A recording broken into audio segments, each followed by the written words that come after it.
گوجری زبان میں اپڈیٹ سنیے۔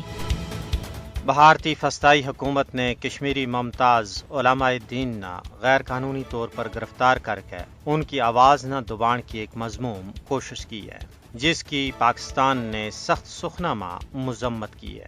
پاکستانی دفتر خارجہ کا ترجمان نے اسلام آباد تو جاری ایک بیان میں کہا ہے کہ ان گرفتاریاں تو یہ گل نکھر گئی ہے کہ بھارتی غاصب حکومت بے تقصیر کشمیریاں کا انسانی حقوق سلب کرنے واسطے کس حد تک گر گئی ہے۔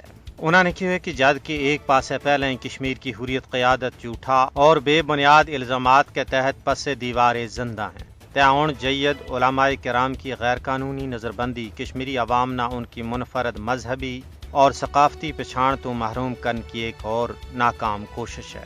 کشمیری علماء کرام کی کالا قانون پبلک سیفٹی ایکٹ کے تحت گرفتاری تمام بین الاقوامی قوانین کی کھلی خلاف ورزی ہے۔ بھارتی حکومت کو یہ ایک انتہائی افسوسناک اقدام ہے۔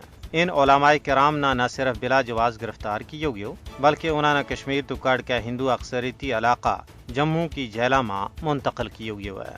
اس تو علاوہ پاکستان نے ان علماء کرام سمیت سارا کشمیری قیدیوں کی فوری رہائی کو مطالبہ کی ہے اور کیوں کہ ہم بین الاقوامی برادری تو اپیل کراں کہ وہ بھارت میں بی جے پی اور RSS گٹھ جوڑ کی ایماور بدتا ہوا اسلامو فوبیا کا رجحان کو نوٹس لیں۔ تجزیہ نگاراں کو کہنا ہے کہ کشمیر میں سیاسی کارکناں، مذہبی رہنماواں، انسانی حقوق کا محافظاں اور صحافیوں کی گرفتاری نام نہاد بھارتی جمہوریت کا منہ ور ایک زوردار تماچو ہے۔ یا تمام صورتحال عالمی برادری واسطے چشم کشا ہے۔